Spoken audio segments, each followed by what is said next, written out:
Okay, so this is Joe, flaxplaybook.com. Got my second webinar. Pretty excited about that. Hello, everybody. So, all you guys say hello. Al, Chris, Dan, Eric, Paul, all you guys. Yeah. Hello. How you doing? Hello. Good. So, today we got guys from Kentucky, some guys in Canada from other areas, and Baltimore, California, all over the place. And today we are discussing clearing off the goalie save.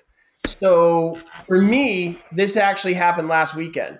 I was talking before we got online that I actually struggle with having kids who are not as talented.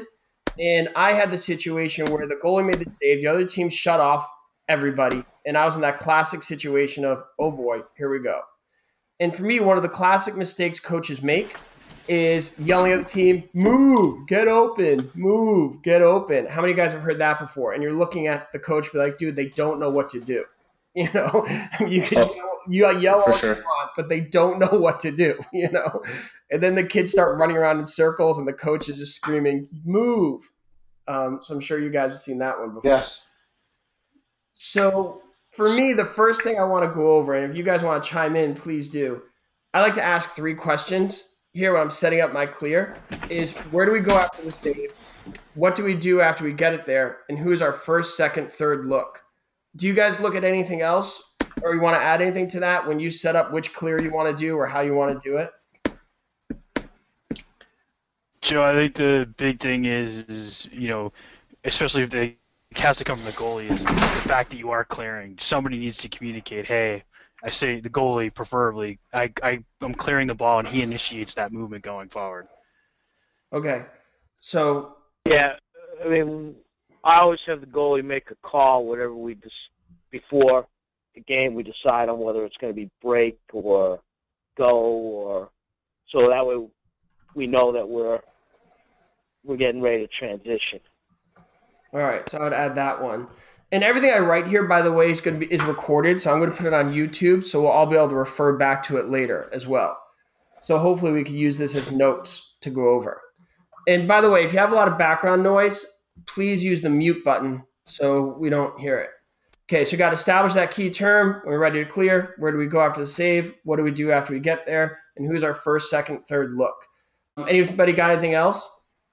Yeah, well, another one that I always try to talk about with my team is after that, once we establish a clear and get comfortable with it, is what are we going to do based on how the defense reacts to what we're doing? That's kind of a more for more experienced teams, or kind of after we've mastered this clear. But that's another thing we different options we have once the defense starts to react. Okay. So these are all good things, and I go right on a whiteboard with my team and look at this with them and talk them through this. So for me, I look at a bunch of clears, and this one comes across to me as the most basic, most standard one, that 4 across. And that's where I thought I'd start the conversation with. The goalie makes a save, everybody breaks a 4 across. This is the one I always ran when I just had a men's club team when people are new to each other. So I did this one as a starting point, and I tried to do the one this weekend. And what happened with me is the goalie came up like so, everybody was shut off, and then guys started going up here, up here, up here, and he came up, and then we got stuck. Everybody was shut off and didn't know where to go. So I found guys were running to the spots, but then it became, all right, now what? Now remember this, I treat the save clear much different than clearing off of an inbound. Because inbound, you have more time to establish what you want to do, maybe do some little tricks that you got up your sleeve as an experienced coach. But off a save, I tell them to break out like so and get 4 across. And that makes it easy for me to sub, get guys on and off, and do things of that nature. Do you guys use this one off of a save, or do you use a different one? Joe, this is Dave. I use a different one. I actually, to prevent the fast break in case someone drops it, especially if the midfielders are inexperienced, Yep. I actually do what I refer to as kind of a ladder clear. Okay, so So tell me I'll where to go. take, We yeah, have everybody playing defense here. yeah. So I'll take two long sticks, the two long stick defenders, and I'll put them on the tens, and I'll Okay, so have you them got banana cut out behind the goalie. right. And So what you I'll got have them do is when they turn turn towards the basically as soon as they break out and they do that banana cut, turn towards the 10, so that way if the goalie throws it to them, their body is protecting the ball almost like a shortstop. Okay. Then I'll take your long stick midfielder and I'll put him up opposite side bench So right now over this in the guy's a long corner. stick midi. Yeah. So basically, actually no. So take the long stick and put him over by the 50. Yep. And then take your other defender and put him by the 50. Up top, right side. Right.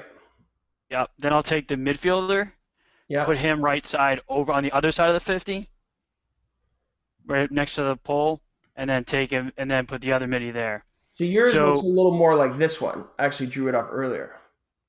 yeah, it's exactly what it is, and I clear it up the sides in case for two reasons. One, it's an easier clear in terms of distance, especially if you guys that have a hard time catching and throwing.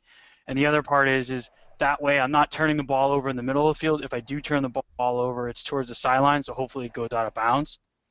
And then instead of turning it over in the middle of the field, because if you turn it over in the middle of the field, what I find is a tendency to be a fast break, and then your goalie's kind of in a bad situation. I call this the open clear when we see it.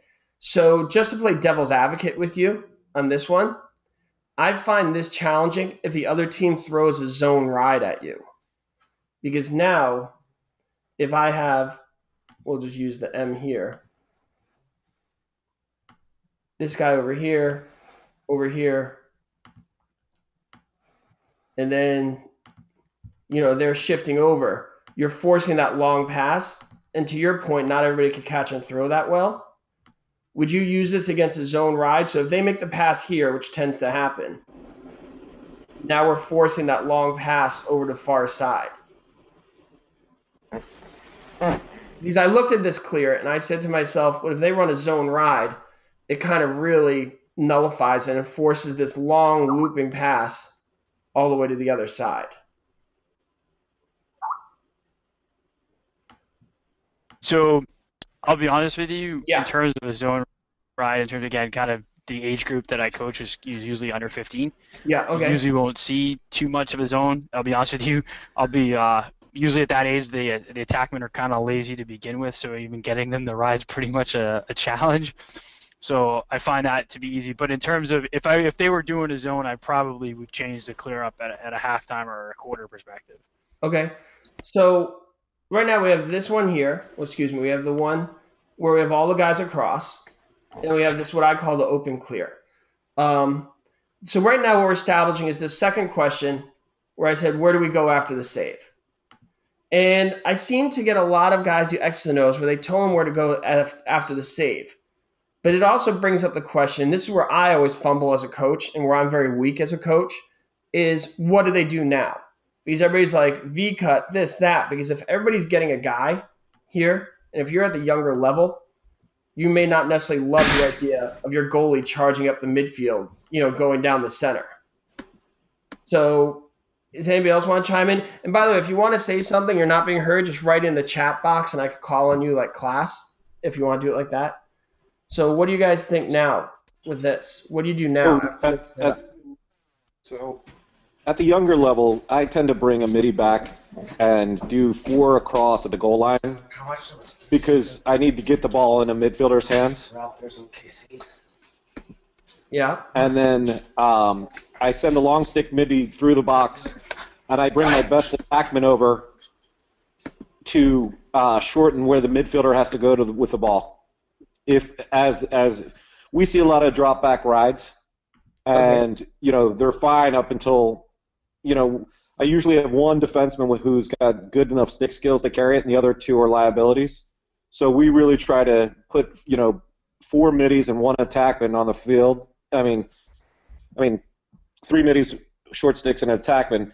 And because most kids aren't really skilled enough as a defenseman to realize they should come across with their attackman, he's generally wide open. Yeah, we were talking about the high school level at areas like California and newer areas. And you definitely see that. We see the athletes, but they don't have that lax IQ to know to go across. Or when they do, they're reluctant and they're kind of feel like a fish out of water. So that could really work. So one thing I've done very successfully to answer my own question of what do they do after they get to the spots is I put in this triangle here. It doesn't look like a triangle there. But what you see here for me is the long stick comes off and my triangle becomes 1, 2, 3 here. These three guys right here. So because I thought of this because you said the attackman go over. Is this kind of in line with what you were saying about the attackman go over? Long stick comes off. And this is also utilizing the extended box a little bit because this is a lot easier with the modern box than it was 2 years ago in high school. So long stick goes over, midi comes up, this guy bumps up, and the attackman goes over. Then the rest of them break out accordingly. Definitely, with the expanded box, there's a complete. If you can get the back attackman midfielder, that overpass is pretty open because we see a lot of drop back. Guy? The on the other side. Oh, okay, him. So if he moves out of the way and draws his defenseman, that midfielder is usually pretty open. If as you get to the other restraining line. Well, the attackman comes down. The midfielder would then either look for the attackman, who would then immediately look to the midfielders coming out of the box. Right. So this guy comes down, he's catching it, and then he makes the one more pass right there. Yep. Yeah. So that would look. No, I love that. That's what we do very often. Then just then have the far attackman coming down towards the net. Yes. Generally, the far attackman goes to X. Okay. If the Yeah. so that they can get the ball around and then go from there.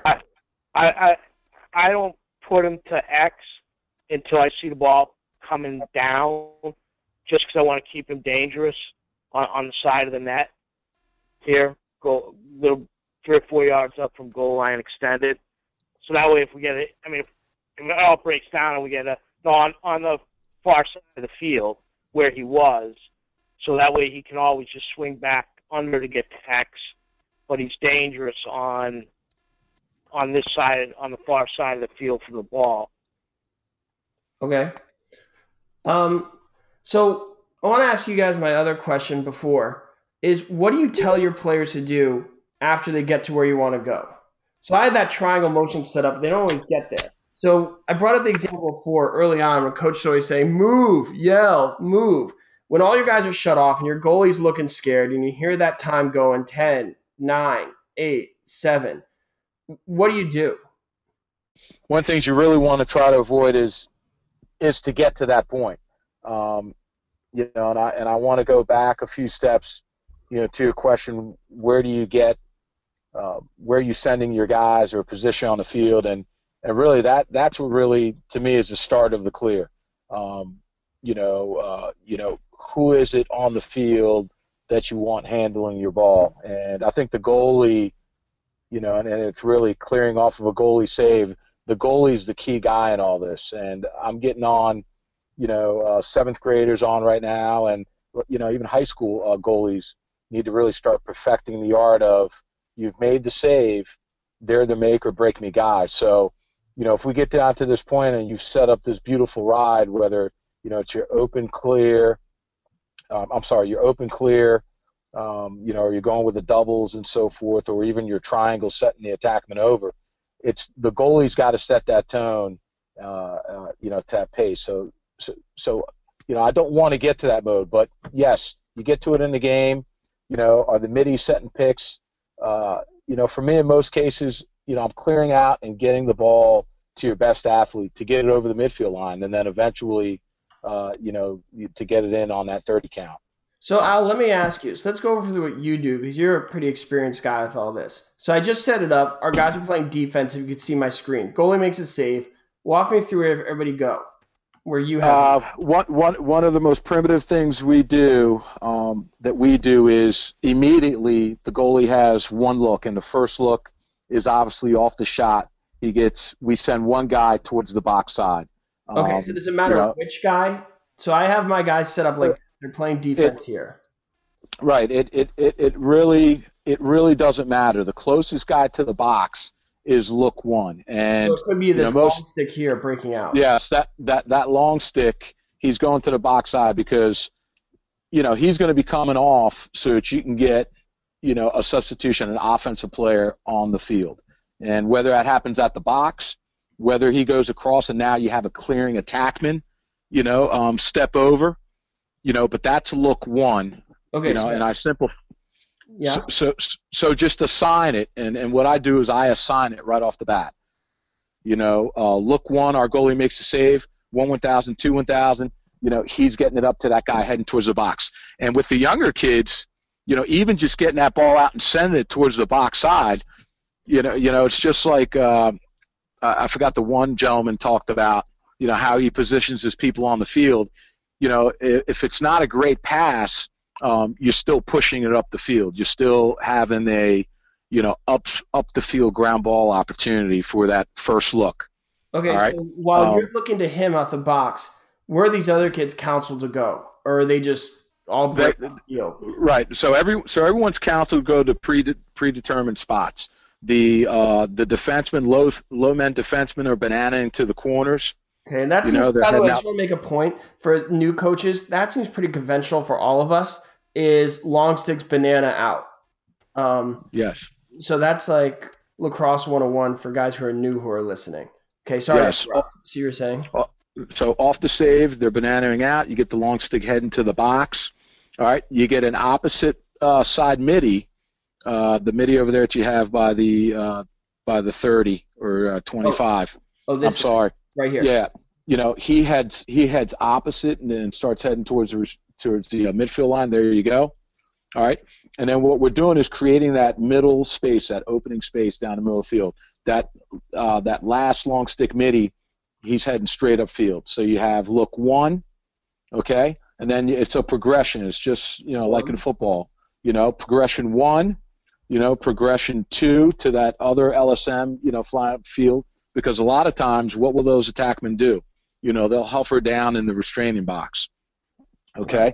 I'll come back to that LSM in the middle of the field, and then that midi towards the left side by the midfield line. So you have a lot of options. You clear him out.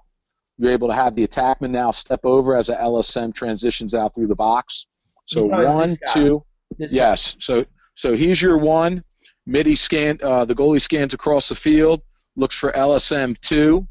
All right. And then 3, most importantly, he comes down and you have a 0 midi, and it's that midi right down there by GLE. So he hangs right. back. Right. He's that safety.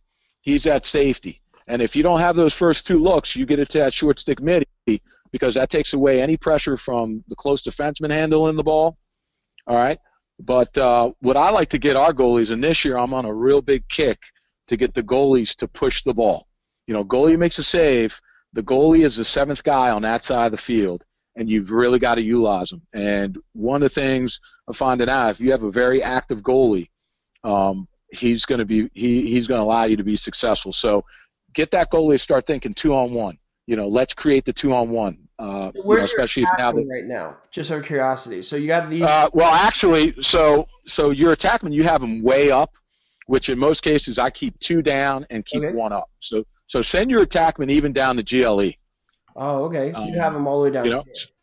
Send them all the way down, and this opens up the field, tremendously. And then as the ball progresses up, so if we give it to our safety midi that's down at GLE, it's a punt return. Right. He gets the ball, and it's a punt return, and he's attacking. Now, if he isn't able to get that space, that goalie's still bringing the ball up, and he's forcing a riding attackman to make a decision. If that midi is taken away by another by the riding midi now, then that midi, punts the field, and he's getting wide and getting width, and now allowing your goalie to walk up the field. And then your goalie, as soon as he gets to a restraining box, he now has to obviously be on one side of the field, and then also, right, the goalie comes up the field. There you go. The defenseman, exactly. Crisis, which brought up today's conversation, what happened to me this week, and I'm sure it happens to a lot of people, because now everybody's shut off. My goalie's walking up. He's staring at me, and I'm like, oh, boy, here we go, Okay, so now Right. So basically, you want to tell your guys get away from him, because as he carries it up, you can't be afraid to let your goalie, and you actually have to practice this. You have to. I'm watching a lot of kids that are goalies. They're pretty good inside the cage and in the crease, but they're horrible out in the field. And the thing about it is, that's going to make or break you. Is getting these guys comfortable. We do it every day in practice, getting the goalies to be comfortable handling the ball, throw the ball right-handed, throw it left-handed. But he has the ability to create the 2-on-1. And in most cases, you'll bring him up above the restraint line. You get that defenseman, to even keep going up with him. He's an outlet up. If not, eventually, you're able to, send the ball down and transition it down to your attackman. The attackmen do a nice job of being able to become elusive and get away from, right. If they're not, they shouldn't be attackmen. Yeah. Then Daniel Brown, you wrote, have middies on the opposite side of the field exchange. So I think if I'm understanding Daniel Brown correctly, he's talking about having these guys go here. Is that correct, Daniel? Well, I think it's what he meant. Okay. So you're saying you have the goalie has to be able to handle and go up and down, draw a 2-on-1. So by theory, Al, you're okay if the goalie ends up going all the way over the line. Right? Yes, but once again, that starts to become a worst case scenario. If he does come over, starts to get very dicey. Right. It starts to get dicey. But the thing is also, what do you have ticking off as well?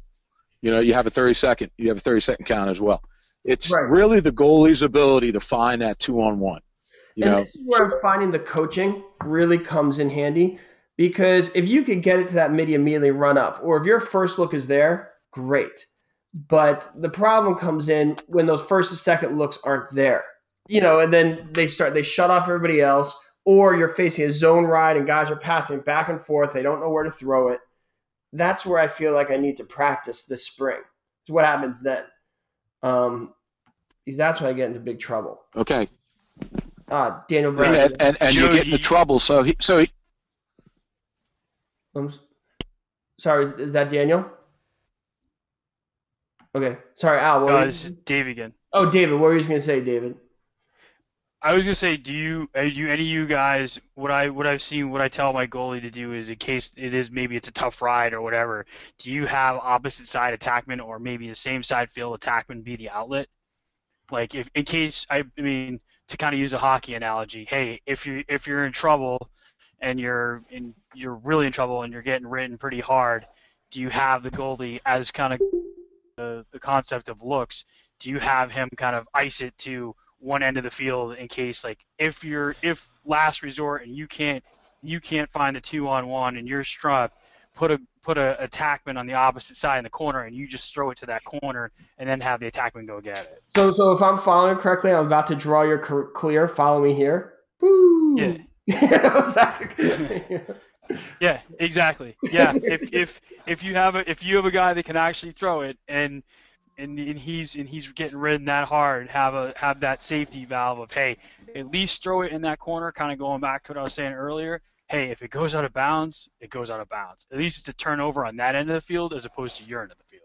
I feel like at the lower levels that works, but it's kind of a bush league move. I call it, David.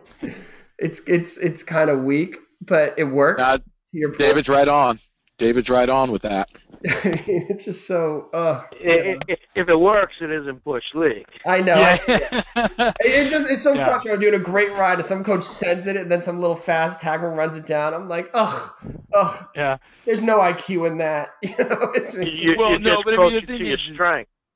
Yeah. Well, the thing is too is, if that's happening 4 or 5 times, to tell your pole on the other side to wake up and start covering that guy. Yeah.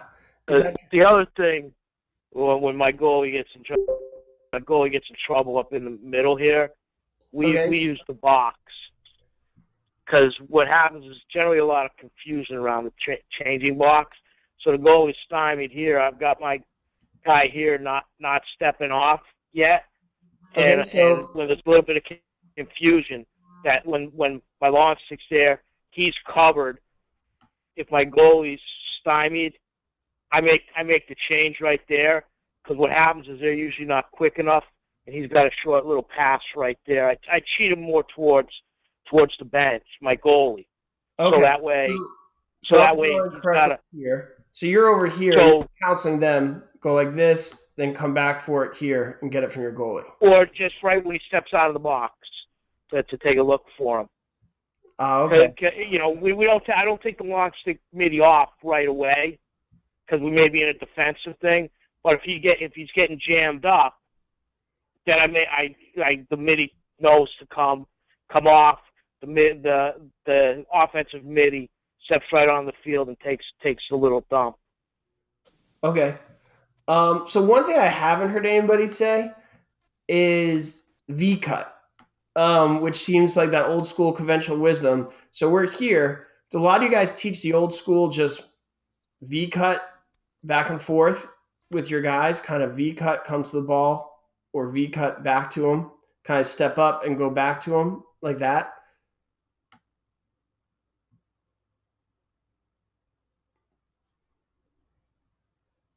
Yes. Oh, did I lose everybody? Yeah, I think Yeah, that's the typical old school way, right? Yeah. I mean, because I hear we sometimes as coaches we get caught up in all these great ideas and great plans that we share with each other, but sometimes we forget the good old V cut. Just kind of cut back and forth. Although the problem I have with the V cut, if my kids are slow, it doesn't always work out so well. So that's what you have there. So does anybody else have any ideas or diagrams they want me to draw up that comes off the save here after a goalie makes the save? Well, I came in a little bit late, but while you got that long stick up there, hold Okay. on before you move him. Yeah, so like when that guy goes up there into that corner, I just sub him, and I'll put my midi on right there, right? And Just maybe like my that? LSM is in the middle, but my midis have far side has onside responsibility. So I'd have 4 guys across the middle there. If the clear is taking a while, then I'll get the LSM off, so I have 4 shorties in the middle. And whichever exactly ball what I do. whichever ball goes up one side of the field, the far side midi, he's got onside responsibility. So if it goes box side, Right. the other side is right. So you guys are with me. Yeah. Yeah. I sent this, Joe. I sent this PowerPoint to you, and you put it on the website, like with exactly what he was just talking about. Here, I You can put it on get the it up. website, like Let me. I want to say, like, I don't know, 6 months ago. The transition clear. I know exactly which one you're talking about. I'm about to get it right now. You are talking about the Twins clear. Yes, exactly. See, I remember. Yeah, I don't forget. That's perfect, man. Awesome. So let me get it here. So what I find the most challenging with that setup is just the timing of it. The amount of time that it takes to make not one exchange but 2 exchanges. Taking 2 guys off the field on a clear seems to hurt the other guy's ability to get open spots. I always put the LSM on the far side, and like you said earlier, if the clear's taking too long, you pull him. But that's also like kind of the responsibility of whoever the coach is in the box. Whoever your guy is that's running the box that game, he's kind of I mean, unless you've got a special kid on the field that like 100% gets it, it's kind of his job to call off the pull that's for the shorty. Yeah. So if you were the coach in the box and you see the pull coming and you see the clear developing slowly, keep that pull on, because you don't want to get caught with your pants down if the clear gets busted. Yeah. Right. Hey Gary, could you do me a favor? So I did draw up this clear. Why don't you talk us through it? And by the way, Gary mentioned he contributed to the site. If anybody else has something they want to contribute, I absolutely would love that. The more ideas people have, the better. And this is something Gary contributed. And so why don't we take a second and walk through what you put on the site here? Yeah. All right. So And this is a slow build, so when you guys go through this PowerPoint, it's going to take a couple of. You're going to kind of see the pieces and parts go. So Joe, if you want to let it go, give her a start. So the first thing is the shot off of the clear. The first thing is the midi on the crease. It's his responsibility to get off the field. So once the PowerPoint gets in motion here, I'll kind of talk you guys through it. So. Do I play it? Yeah. Oh wow! All right, we're really stepping up here. Yeah. So once the PowerPoint gets in motion, hit play. It shoots, and so that guy, that's the midi on the crease, or I'm sorry, I take that back. It's the pull on the crease. Whoever's the closest really. Okay. No, that's a close defenseman, and it's really basically it's like whoever's closest to the box. I just kind of say the crease for coaches, but it's really whoever's closest to the box. So that's kind of just step one, and so you're going to see it kind of all build in and flow here in a second. Okay. So, go ahead and do step 2, Joe. okay. Can you advance the slide? Yep. All right. So he's gonna it's gonna shoot. You're gonna have to probably click it one more. The way I built it in PowerPoint. Okay. So all right. So you see the guys that went out low just above the goaltender there are going to be your other two close defenders, and then that top triangle on the top right is your three defensemen.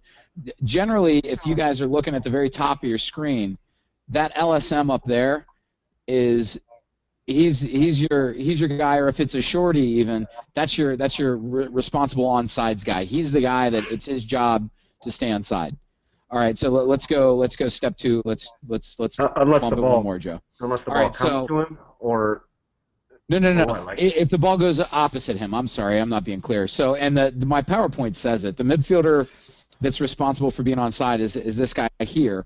If the clear is going through the clearing midi, the guy that goes through the box, and obviously we all know as high school coaches now with the extended box, this is actually it's much easier clear now. So the midfielder on the far side here, where you guys see the arrow at the top of the screen pointing, is the guy that's responsible for being onside if the clear is going through the low side of the screen. If there's an LSM on the field, that's where you should go. And especially like most of the LSMs that have played for me in the past are particularly good ball handlers and probably could transition to play an offense, for at least 5 or 10 touches, from the offense as a whole, where maybe the ball goes through him once or twice. Until we can, run a shorty on and then run him back onto D. So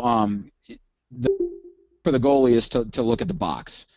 So go ahead and advance it, please, Joe. Okay. You are a techie, man. Yeah. So as they roll, and it's really easy to build a PowerPoint like this, but so as they roll, you see that you saw if you want to take it back one and then advance it again, Joe, so I can kind of talk through it again. Uh-oh. All right, no, that's fine. All right, so you'll see the midfielders kind of rotate here, and it's just kind of a central thing to my philosophy as a coach is that I like triangles and I like rotation both on defense and on offense. So when you advance it again, Joe, you'll see that everybody kind of does that rotation, and the guy pops out of the box as they makes the substitution. The one thing that's challenging is if you have a goalie that's not particularly great at making, a 40-yard pass to the box, this probably isn't the clear for you. But if you've got a guy that, I had a goalie last year that was, above average saving ability, but his clears were laser beams to the box. And this really, it created a lot of points, and it was kind of an equalizer in games where a team was a little deeper than us. Like we ran 4 middies last year, and we had one young guy that just, he couldn't do well under pressure. And so he was kind of our clearing mid, so it kind of gave him some touches. So if we go from here, so once you go from here, obviously you have 2 looks. You have slow break or fast break. So if you want to advance it, the next slide will kind of do that for you, Joe. So we're always looking to slow break so we can backdoor people, but if there was a fast break opportunity, we'd exploit it. But we kind of teach our guys slow break, get it through X. So go ahead and advance it, Joe. And so if you see those 2 attackmen just swap to just take a slide away in case they're thinking that, and then they'll bang it down the same side. So go ahead and advance it one more. If that's a shorty, he'd sub off. that's kind of an afterthought. And one more. Now we're going to push the slow break. So that we're going to bang it through X, and then there's just really two quick unsettled looks if we're coming down with some vigor. So the first look would be just that straight cut, which you're going to see in a second. Advance it, please. I'm so impressed right now. And then the second look, advance it again, and it's going to kind of reset it. And then the second look is he's going to come down and kind of set a little seal, and then the next guy's going to come off of it. And then there's advance it one more, and it should be like it gummed up, but it would have been a pass and a shot there. So I think that's what I don't know who was talking about it before I kind of hopped in and started talking about the Twins clear, but I'm thinking that's what the other coach was talking about. Okay. Yeah, it was. And that was a fantastic presentation there, by the way. And I think I'll learn how to hand the controls over to you. I think this program has it next time. But Understood. That was great. So I don't know if anybody else has anything they want to add. That was pretty awesome, though. So, yes? Hey, Joe, this is Pat. The only thing I'd add is, there's an old clear called the L clear. Oh, yes. With the middies stacked in the middle, and you can put a long pole up by the substitution box. So we got our, excuse me, got my logo. Two low long poles are in the right spot. They banana cut it out. And then you've got your other long pole up by the box. Okay, so around here. Yep. The LSM, so this middy's not on the field yet. Get him off. No, he's not on the field. And you've got your two middies. You can have your two middies or LSM and a middie stacked in the middle. Okay, so I have the two middies here. At the 50, stacked. Like this? No, the other way. Yep. Okay, great. And then the LSM is on the other. Yep. And what that we ran does this back in. Yeah. Yeah, I mean it's pretty simple, right? Because if the goalie gets the ball and either hits the long pole at the top of the screen, who's on the 10, and you've got the midi cutting to him, the low midi cutting right towards him. Like so. You can hit him with a pass, and then he can hit. And as soon as he gets the pass, the long stick is making a substitution. Then you got the other midi coming down, and he turns around and hits him. So that works pretty well, whether it's a zone or a man.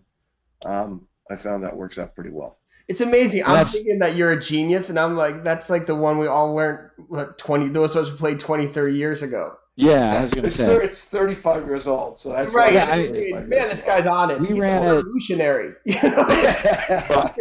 Well, what's old is new again. And that's kind of the theme in all of sports, guys. Right. If they're playing a real heavy man-to-man situation, I just have one of the attackmen come up. There you go. That midi that's on the other side of the midfield line in the mid. Let me redraw it again. Let me take it through. You're going over a really great thing. I don't want to miss any points here. I can't believe we all missed this. It's excellent. I'm so glad we did. It's old school. So now let's go review your clear. And now, as you said, they're really riding a hard man-to-man and giving our guys some trouble. So all I do in actual middies, initially both middies are on the defensive side of the midfield line. Okay, so they're both like so? Yep. Okay. And if we're really having trouble because they're pushing hard man, I take an attackman and bring him up right behind the midi. Right. So now you want the center attack, triple stack. Yep. We got a triple stack, and I just have that midi who's biased towards the offensive side step across. Nope, the other one. Yep, him. And then the attackman cuts. Let me ask you this, Pat. He's always wide open. He is always wide open. Well, what if you put a guy that, in my rides, I teach my guys, the only guys that don't match feet, are my poles. My poles play. Right. I just said that backward. If we're riding the other way, the attack are the only one that don't match feet. Mm-hmm. So the attack usually I run a too high zone with a low guy kind of favoring the ball, and then again, like I said, we kind of rotate into the ball. So if the ball's passed off a guy, the next guy steps up and we kind of rotate around.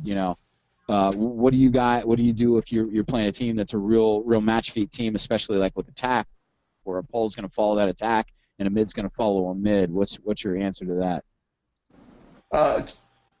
I haven't seen that too often, but if that midi is dropping back and the attackman's coming over, right, I have the attackman, let's say, break to the right, to the lower part, either side, right? Then that midi in the middle, he's breaking the other way. Somebody's open. Somebody open. Well, I agree. I mean, it's just like in football. If a guy's got to cover a guy long enough, he's going to get open. But I mean, if you've got a team that's real athletic and real good at matching feet, they might not have the best sticks. Right. What I'm saying is what's your answer with the poles there if you're doing this? The long poles, your long sticks right? can sneak over.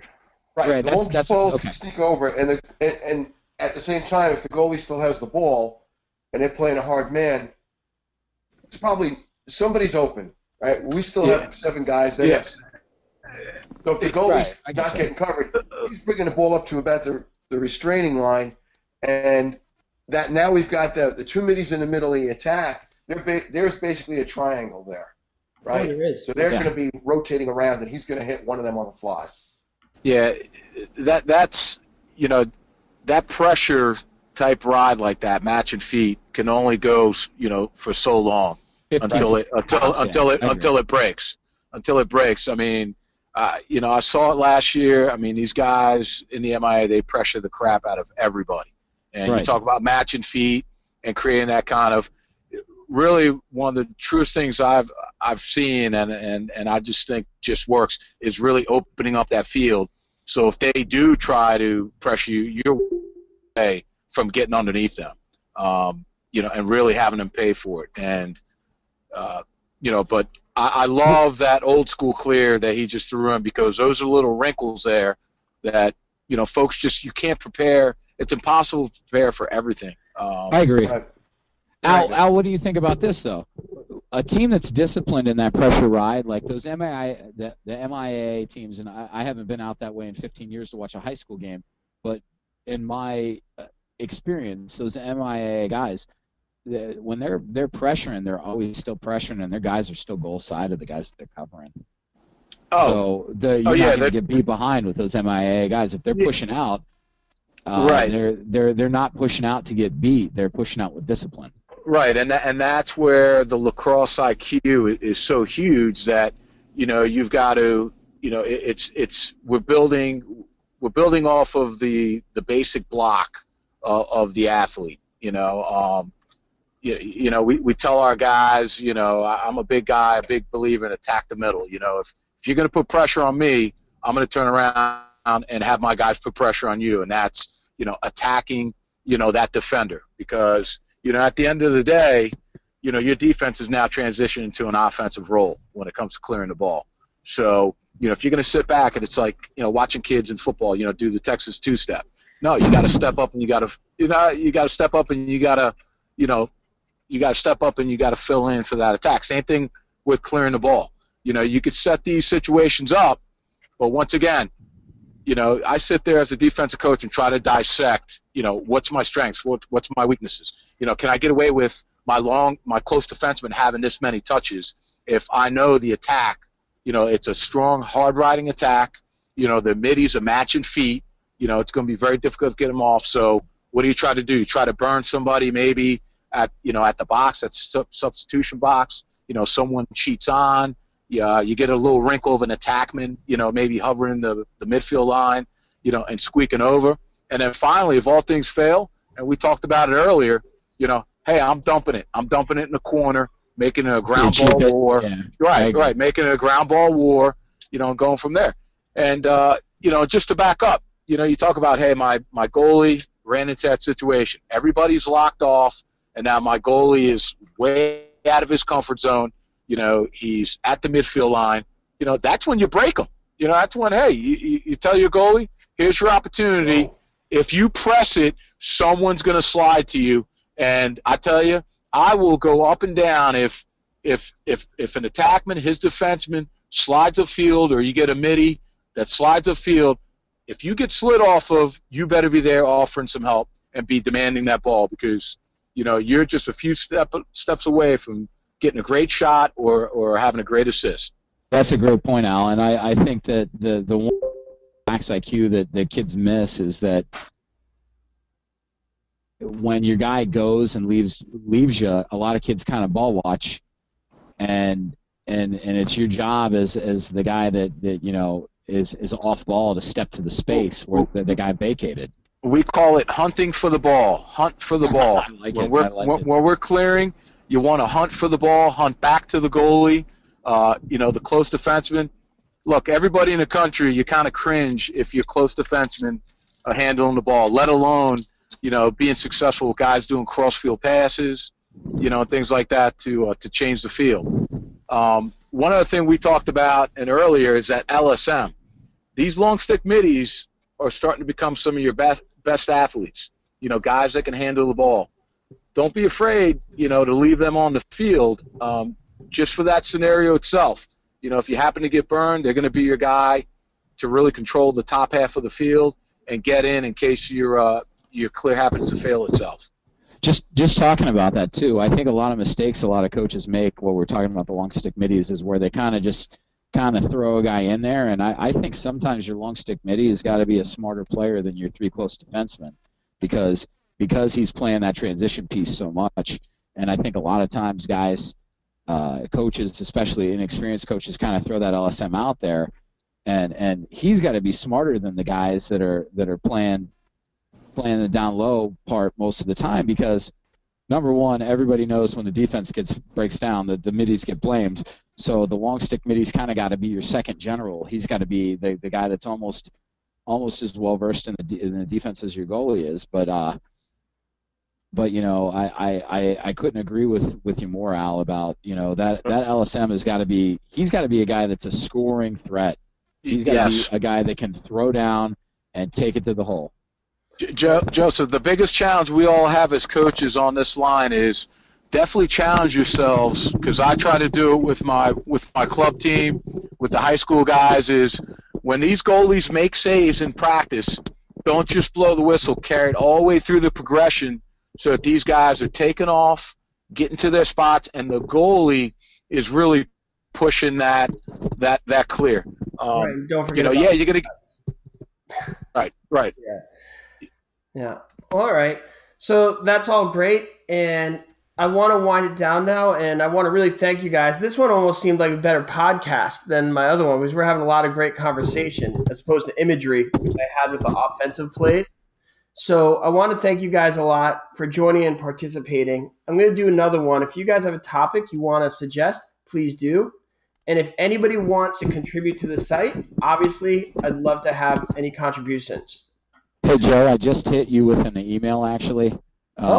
You're when you get a chance, I sent you another PowerPoint and it's kind of a spin-off category, but what to do off of a goalie save when you're man down. Good. That's another topic we could definitely do. So I'll definitely look at that. And once again, I want to thank everybody. I'm getting a little bit better at running these meetings. It's all a work in progress, but I think it's a useful thing, and I think all of us here got something out of it. So I'm glad we did it. Absolutely. Thanks for your comments, Al. Hey, great, guys. That was fun. Take care. All right. Thanks, guys. Talk to you all soon. Hey, Great. Joe. Thank you. Joe, I'll be in touch, and I'll send you my email. Okay. Sounds great. All right. Take care, bro. Bye. All right. Bye. Bye, guys.